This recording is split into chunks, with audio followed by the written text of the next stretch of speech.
Vine Zhao Legion and the Golden Jade Legion are mentioned as two of Huyang City's 10 great legions, each equipped with gigantic mechanical stream secret treasures. These are large-scale war constructs that require vast numbers of true gods to operate, making them far more valuable and complex than individual treasures like Luo Feng's Sha Wu Wings. While Sha Wu Wings allow a single user limited control over primal chaos level power, Legion-class mechanical treasures allow coordinated armies to unleash power that can even touch a portion of the primal chaos realm. Moyu Hu explains that each of Huyang's 10 great legions is led by an eternal true god and composed of void true gods and countless ordinary true gods. Even the weakest soldiers in these legions are at least at the 9th realm of true god. With the support of gigantic mechanical treasures, the combined strength of these legions is enough to deter nearly all threats within Huyang City. Together with the Huyang Guards, they form the core military force maintaining order in the city. After hearing this, Luo Feng releases the flying boat he had previously stored, along with the tribal clan leader and more than 10 rescued true gods. As they reappear and see the immense and majestic Huyang City in the distance, they immediately bow respectfully and express gratitude, addressing Luo Feng as Supreme. Luo Feng confirms that their destination is indeed Huyang City and releases them from his protection. The clan leader and his group are both shocked and relieved, as they had feared being taken as experimental subjects or controlled captives, but instead were set free. The clan leader then discusses their plans upon entering Huyang City. They intend to first help Suo Zi and Suo Yun apply for residence permits, then purchase necessary supplies for the tribe. However, they must leave before nightfall, since non-citizens are not allowed to stay in the city overnight. The conversation continues with explanations about city regulations. Residence in Huyang City requires payment of 1 primal chaos crystal per era for ordinary true gods, along with additional charges from other dark or unofficial forces operating within the city. However, once one reaches the level of void true god or higher, the official city residence fee is waived because such strong cultivators are essential to the city's stability. Suo Zi asks whether those stronger cultivators are still targeted by those dark forces, and the clan leader replies that they often are, and sometimes even more heavily. He also explains that the city's governance is not fully controlled by the city lord's mansion, as various factions still exert influence beneath the surface. Meanwhile, Luo Feng, Morosa, and Moyu Hu approach the east city gate of Huyang City. Luo Feng observes the massive flow of cultivators entering and leaving the city every day. Noting the diversity of myriad clans present, Morosa is surprised to see that many cultivators are walking rather than flying. Luo Feng explains that due to the extreme spatial pressure in the land of origin, true gods are generally only about the height of a blade, and cannot fly freely without special treasures. Only void true gods who have mastered void movement can fly independently. As they continue, Luo Feng notices a striking mechanical flow treasure in the form of a dark cyan-winged dragon approaching the city gate. Moyu Hu explains that it is the Kai Winged Dragon, operated by elite squads of the Huyang Legion. It requires over 100 void true gods to control and places extremely high demands on the will of its commander. This war machine is powerful enough to contend with an eternal true god and is especially fast in flight, because of its prestige and strength. Nearby flying vessels all instinctively keep their distance when it passes. Inside the Kai Winged Dragon, several members of a noble group are traveling. A robust armored woman with purple horn-like adornments and a woman with a fluffy tail discuss their return to Huyang City. Feeling relieved after surviving dangerous wilderness journeys filled with threats from exotic beasts, they are accompanied by Gao Wushui, a highly regarded disciple of the Huyang Legion commander Mo Li Xiao. Gao Wushui is a void true god at the 10th realm and is widely believed to be on the verge of becoming an eternal true god due to his strong foundation. While speaking cautiously about dangers in the wilderness, Gao Wushui suddenly senses an unfamiliar and powerful presence nearby. Using the Kai Winged Dragon's shared perception system, he detects Luo Feng, who is openly releasing the aura of an eternal true god while approaching the city gate. He immediately identifies Luo Feng as a strange eternal true god. Noting the dark golden horned figure in the distance, the others are startled, as they understand that in Huyang City, eternal true gods represent the highest level of power and authority, and any unknown eternal true god must be treated with extreme caution. They also discuss how Huyang City, among the three major cities of the Zhejiang Primal Chaos Prefecture, has the largest number of eternal true gods due to its status as a major trade hub attracting strong cultivators from many countries. However, unfamiliar eternal true gods are especially dangerous because they are untraceable and may act unpredictably without fear of consequences. Luo Feng, Morosa, and Moyu Hu eventually enter Huyang City and observe its vast interior. Luo Feng notes that a massive protective formation seals the entire city, blocking spatial travel through the void. Entry and exit must go through the city gates, and the upper airspace is completely restricted.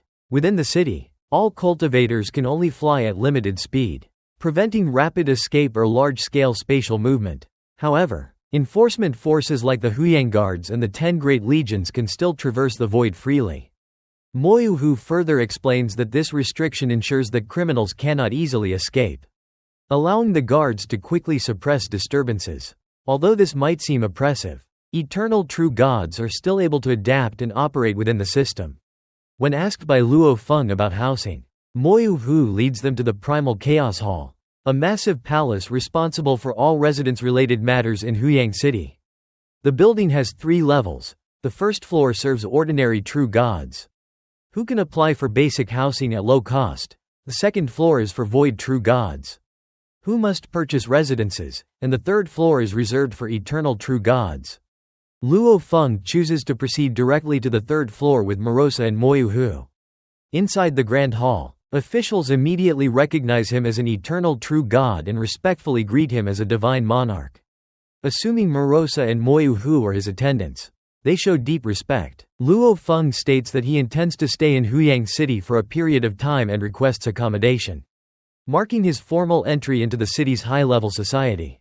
Luo Feng arrived in Huyang City and was guided by a chubby official who explained that all residences for eternal true gods are arranged in the outer ring around the Primal Chaos ruins. This location is highly desirable because it allows the clearest perception of the Primal Chaos laws. In addition, the Primal Chaos ruins are the source of Primal Chaos crystals and Primal Chaos stones, which are widely used throughout the land of origin, making the surrounding region both a cultivation paradise and a resource hub. The official presented a large 3D projection of Huyang City, showing more than 10,000 cave mansions available in the ring area. He also explained that cultivators could purchase multiple mansions to merge them into a larger estate, and many major clans had already done so. After reviewing the options, Luo Feng selected a relatively small residence named Primal Chaos Armor No. 913. The mansion specifications were still extremely vast, 200.000 kilometers in both length and width, containing an inner mountain rising 128.000 kilometers high, surrounded by lakes, rivers, and over 1,000 pavilions and palaces. Beneath the surface lay a massive underground palace spanning 100.000 kilometers, reinforced with complex mechanisms and layered formations designed for isolated cultivation. Even though the estate was considered small for an eternal true god, it still represented an immense private world.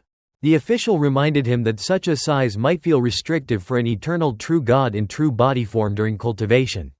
But Luo Feng replied that it was sufficient. Since his divine body could freely change size, he would not be constrained, and a larger estate was unnecessary. The purchase price was set at 500 cosmic sand for Primal Chaos Armor No. 913, which Luo Feng immediately paid using the remaining wealth left by He Duomo. Because his resources were limited, he deliberately avoided larger estates to conceal his identity from potential enemies such as the Purple Moon Ancestor. Luo Feng registered under the false name, Luo He.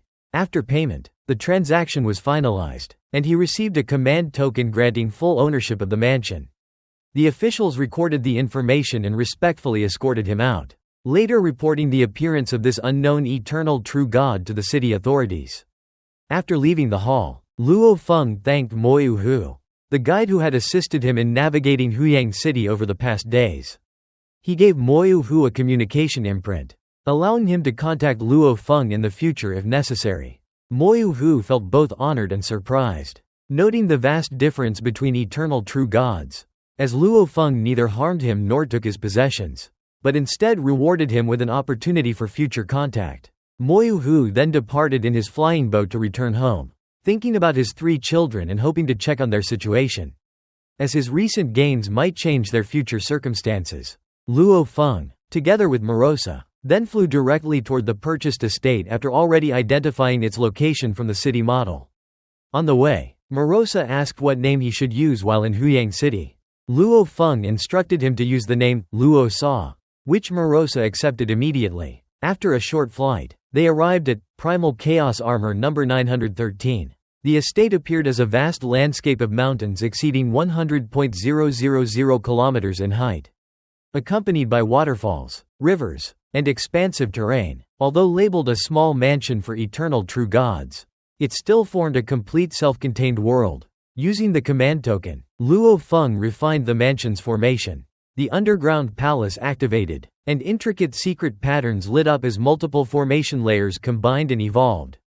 Dense heaven and earth energy gathered, forming a mist that enveloped the entire estate. Luo Feng confirmed that the defensive formations were strong enough that even eternal true gods would require time to forcibly break in. Morosa remarked that such strength was expected given the price. While noting that his own resources were far more limited, Luo Feng explained that the price primarily reflected the location near the Primal Chaos ruins, while the formations were essentially included as a bonus. Luo Feng then handed Morosa a command token so he could freely enter and exit the mansion. Morosa expressed interest in exploring the estate, and the two of them quickly toured the entire residence at high speed, moving from one end to the other in moments. They eventually gathered at the mountaintop of the estate, where Luo Feng brought out fine wine brought from the primordial cosmos. The two shared a relaxed moment overlooking the vast estate. Luo Feng announced that they would temporarily reside in Huyang City, marking this as their first official dwelling in the land of origin. Morosa, pleased, selected a secondary building close to the main residence and declared he would guard Luo Feng. During this time, Luo Feng sensed the primal chaos laws becoming extremely clear due to the proximity of the primal chaos ruins. Unlike the vague perception in the primordial cosmos region, here the laws appeared almost physically visible. Overwhelmed by this clarity, Luo Feng entered cultivation immediately, entering a deep comprehension state on the spot. Morosa observed but felt nothing from the primal chaos ruins, as his path of growth did not rely on law comprehension but on devouring energy and accumulation over time. He instead focused on protecting Luo Feng, mindful of survival pressure from other sector beasts in the primordial cosmos region. At the same time, within the Moli clan's territory inside Huyang City, intelligence regarding Luo Feng's arrival was being analyzed. Moli Meng reviewed a report stating that a newly appeared eternal true god had purchased Primal Chaos Armor number 913 under the name Luohe, with no prior records found across Yu Kingdom databases. His daughter Moli Feiyan returned from a hunt and confirmed the same individual, describing his appearance as a black-haired man with dark golden horns. The city owner's mansion had classified his strength as grade D due to lack of historical information, assuming he was a newly advanced eternal true god with likely limited combat experience, possibly around the 3rd or 4th realm. Moli Meng concluded that since Luo Feng openly purchased property, he likely had no hostile intent. However, he still treated the matter cautiously, noting that all unidentified eternal true gods required monitoring. He advised Moli Feiyan to keep distance from Luo Feng even if his assigned threat level was low, as official records showed no background data on him within the Yu Kingdom system. Luo Feng remained immersed in comprehension of the laws. By the time he stopped cultivating, the sky had already turned dark, and Morosa was sitting nearby doing nothing, visibly bored. Morosa immediately stood up and greeted him with joy, asking if he had awakened from cultivation. Luo Feng then mocked him for simply sitting there the entire time, saying he could have gone out to walk around Huyang City instead of guarding like a statue. He explained that he was only comprehending laws and not completely isolated. If anyone touched the formation of his cave mansion, he would have been alerted instantly. Morosa respectfully replied that enjoying food and entertainment could wait, but protecting Luo Feng during cultivation was the most important duty. Luo Feng laughed at his loyalty, then decided to head out and sell the blue-purple blood crystal flower. He chose the destination without hesitation, the Flame Wind Pavilion. Luo Feng explained that this was the safest trading place in the entire city, protected by the authority of the Flame Wind ancient country. Even if Huyang City were to be destroyed, this pavilion would not be affected because of its deep backing and influence across most of the land of origin. Morosa, hearing this, became impressed by the scale of its power. The two of them soon arrived at the grand structure. The main building of the pavilion stood only slightly lower than the city lord's mansion and was surrounded by numerous subsidiary buildings. Upon entering, they were respectfully received by attendants and guided into a private reception hall. Inside, they were served rare chun mi wine, a luxurious drink rarely available even to eternal true gods in Huyang City. Luo Feng casually tasted it and felt a refreshing sensation spread through his soul and consciousness. Without wasting time, Luo Feng directly stated his purpose. He wanted to sell the blue-purple blood crystal flower. He placed the wooden box on the table. The attendant opened it and immediately activated a formation for appraisal. A beam of light enveloped the flower. And within moments, the evaluation was completed. The attendant announced that the blue-purple blood crystal flower was fully mature, well-preserved, and of superior quality. The Flame Wind Pavilion was willing to purchase it for 120.000 cosmic sands. Luo Feng did not hesitate and immediately agreed. He already understood the pavilion's strict pricing system. Items under a certain value range were not negotiated, and the branches had no authority to adjust prices. Therefore, accepting quickly was the most efficient choice. The attendant then produced a cyan jade vial containing 120.000 cosmic sands and handed it over. Luo Feng checked it briefly and confirmed the amount was correct. Finalizing the transaction. After completing the sale, Luo Feng proceeded with a second purpose. He took out a prepared list of artifact refining materials and requested to purchase them, totaling 100.000 cosmic sands. The attendant was slightly shocked because the list contained mostly common materials, but the total quantity required was extremely large. Even so, the attendant confidently assured him that the Flame Wind Pavilion had sufficient reserves across its branches and storerooms. Even if the required amount was multiplied many times over, it could still be gathered quickly and delivered in a short time. At this moment, Luo Feng also made another request. He wanted to join the pavilion's intelligence and mission system known as the Dark Hall. The attendant explained that the Dark Hall allowed users to post tasks, accept missions, and purchase intelligence. As an eternal true god, Luo Feng could join without review or fees. He was required to choose a codename. After a moment of thought, he chose Bladesman. The application was immediately accepted, and he received a transmission token that allowed him to access Dark Hall services across major cities. The attendant further explained that if the token was lost or damaged, it could be reissued. It also functioned as a communication tool for missions, intelligence purchases, and task management within the Dark Hall network. Before leaving, Luo Feng used his new access to purchase basic intelligence about the land of origin. He was informed that as a new member, he even had a small credit allowance of 1.000 cosmic sands, which must be repaid within 1 era or penalties would increase tenfold. Luo Feng immediately paid the small fee of 10 cosmic sands for basic information. The intelligence he received contained maps, countries, and general political structures. As he browsed through it, he focused especially on the Shi Kingdom. The report stated that the Shi Kingdom now had 5 masters. This surprised him slightly, because in earlier times when his master, the mountain-sitting guest, left for the universe ocean, the Shi Kingdom only had 3 masters. He also noted that the Yu Kingdom still had 5 godly kings, showing relatively stable power. Luo Feng concluded that during the long passage of time, changes in power structure were normal. The Shi Kingdom had clearly grown stronger during this era.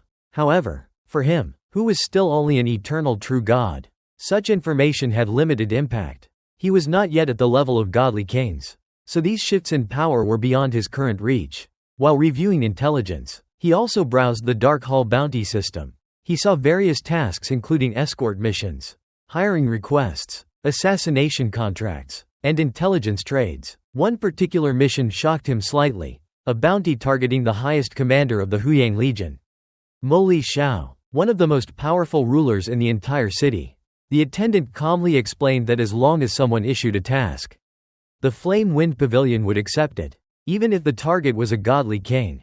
Their system was purely transactional and did not interfere with the content of missions. Shortly afterward, the ordered artifact refining materials were delivered. The items arrived in massive quantities, piled like mountains. Luo Feng checked them carefully and confirmed nothing was missing. Only slight excess was included as standard practice. Satisfied, he prepared to leave with Morosa. At that moment, in a separate hidden area of the pavilion, a gray fog-like figure was discussing internal affairs with a burly man. The pavilion master. The fog figure complained about being left to handle all affairs while the pavilion master wandered. They discussed returning to their clan and the difficulty of cultivating the law path toward the primal chaos realm. During their conversation, they casually mentioned a new Dark Hall client in Huyang City with the codename Bladesman. But they paid it no real attention, treating him as just another eternal true god among many. After leaving the pavilion, Luo Feng and Morosa returned to their cave mansion. Luo Feng ordered Morosa not to cause trouble while he was in seclusion. Morosa immediately agreed enthusiastically, promising absolute obedience. Luo Feng then entered the underground cultivation hall of the cave mansion. He activated all ceiling formations and restrictions before summoning the Star Tower. He entered the Star Tower, a vast internal world that allowed unrestricted cultivation without harming the outside environment. Sitting cross-legged in the boundless space, he prepared to begin deep cultivation. His first goal in the land of origin was to cultivate the primal chaos great strength diagram, marking the beginning of a long secluded training session aimed at strengthening his foundation and advancing his power. Luo Feng is cultivating inside a floor of the Star Tower within the vast space of the land of origin when his divine body begins to expand rapidly. As he activates his true eternal true god form, his height quickly increases from a state slightly above an average true god, only about one blade's height, to an enormous scale. However, due to the extreme suppression of spacetime in the land of origin, his fully manifested divine body reaches only about 120 million kilometers tall. He notes that if he were in regions near the primordial cosmos, where suppression is weaker, his body would be significantly larger. He observes that even though 120 million kilometers seems enormous, it is still only a developmental stage because his perfect divine body has just broken through to the eternal true God level and has not yet reached its limit. His inner small universe continues to absorb primal chaos current and convert it into divine power, continuously fueling the growth of his body. He realizes that his body is still in a state of constant expansion, growing every moment. Luo Feng studies information about unlimited godly bodies, learning that in the land of origin, eternal true gods possessing such bodies can reach a maximum height of about 3.6 billion kilometers. He also recalls that among the predecessors of Duan Dong River lineage, 2 individuals had achieved such unlimited divine bodies. However, because he possesses a perfect divine body, he speculates that his own potential limit should be even higher, though no historical precedent exists for comparison. He then decides to proceed step by step and selects a body refinement inheritance technique from his accumulated knowledge, the primal chaos great strength diagram. This technique is a body refining secret art that treats the divine body as if it were a massive weapon, where size and refinement directly influence combat strength even if the underlying principles remain similar. The technique is divided into 6 layers, with the first 3 belonging to the eternal true God level and the latter 3 belonging to the primal chaos realm level. Luo Feng begins with the first layer, foundation building, and summons artifact refining materials to practice melting and merging them using divine power. With his perfect divine power, the initial material processing is relatively easy, but true mastery requires repeated experimentation and understanding of formation patterns and material compatibility. He gradually studies how different materials behave, how formation diagrams are engraved, and how multiple formation systems interact and combine. During this process, he repeatedly encounters difficulties but also resolves them step by step through understanding and experimentation. He reflects that those who become eternal true gods through law comprehension, like him, have a significant advantage in understanding such secret techniques compared to those who rely on bloodline cultivation, who may know how things work but not why. Time passes at an extremely accelerated rate due to the time flow difference between the land of origin and the primordial cosmos region. One day in the land of origin corresponds to about 10.081 years in the primordial cosmos region. Meanwhile, Luo Feng's inner universe, with a diameter of 100 billion light-years, continuously absorbs primal chaos current and converts it into divine power. which is then supplied to his true God heart, driving the continuous expansion of his divine body inside the star tower. As he continues cultivation and comprehension, his body grows steadily from 120 million kilometers to 130 million. Then 140 million, 200 million, and eventually 300 million kilometers. However, as his size increases, the amount of divine power required becomes greater, and his growth rate gradually slows down. Despite this, he remains deeply immersed in understanding the primal chaos great strength diagram and gradually loses track of time. After extended cultivation and repeated breakthroughs in understanding, Luo Feng finally laughs, realizing he has successfully grasped the first layer, foundation building. At this moment, he notices that his divine body has already grown significantly during his unconscious cultivation.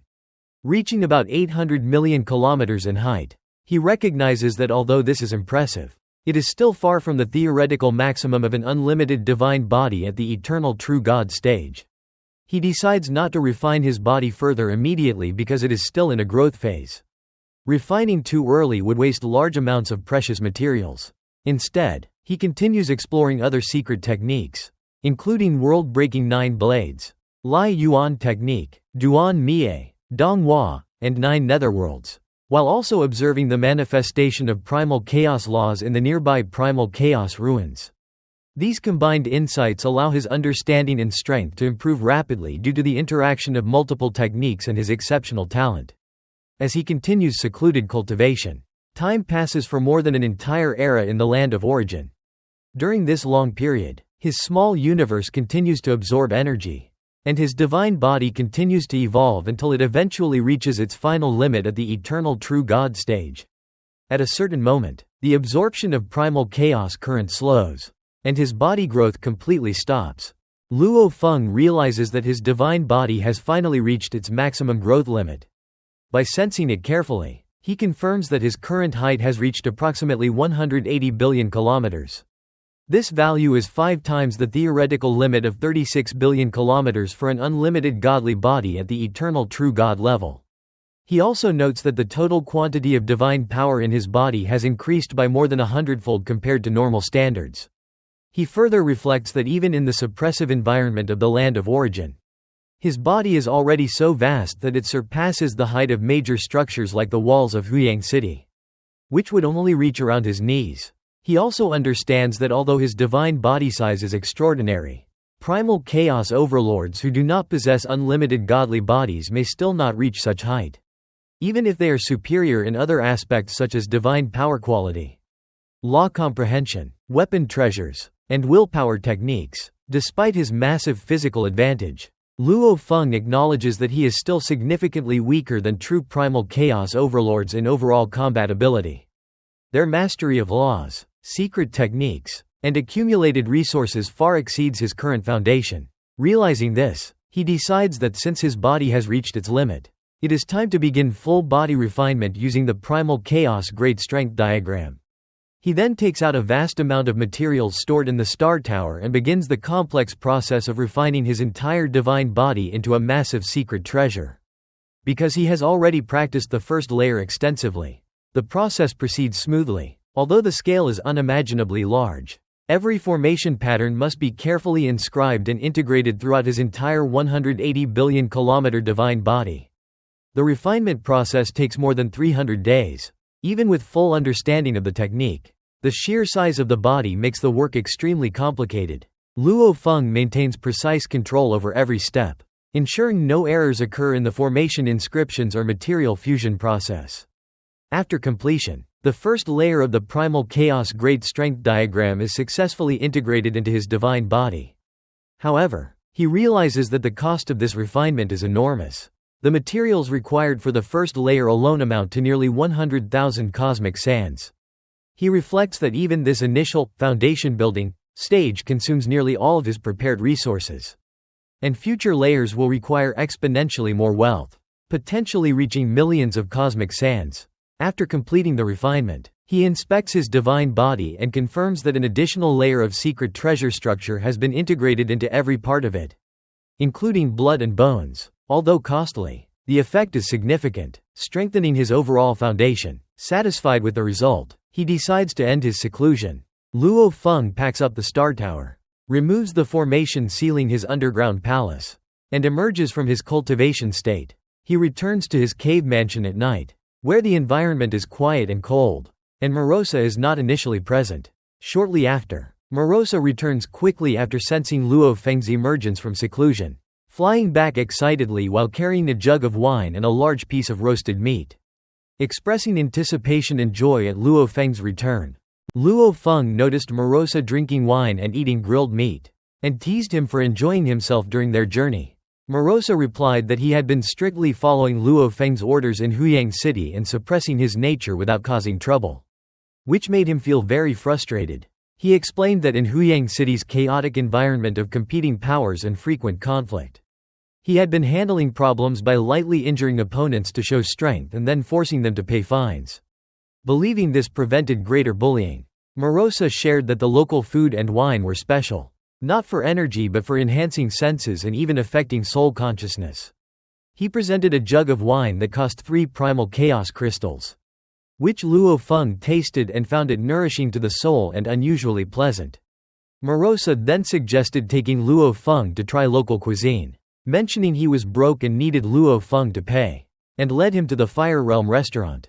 At the restaurant, they met the owner, the Black Butcher, an eternal true god originally from the primordial cosmos who had become a chef after a long struggle in the origin land, eventually opening the restaurant after 50,000 eras of effort.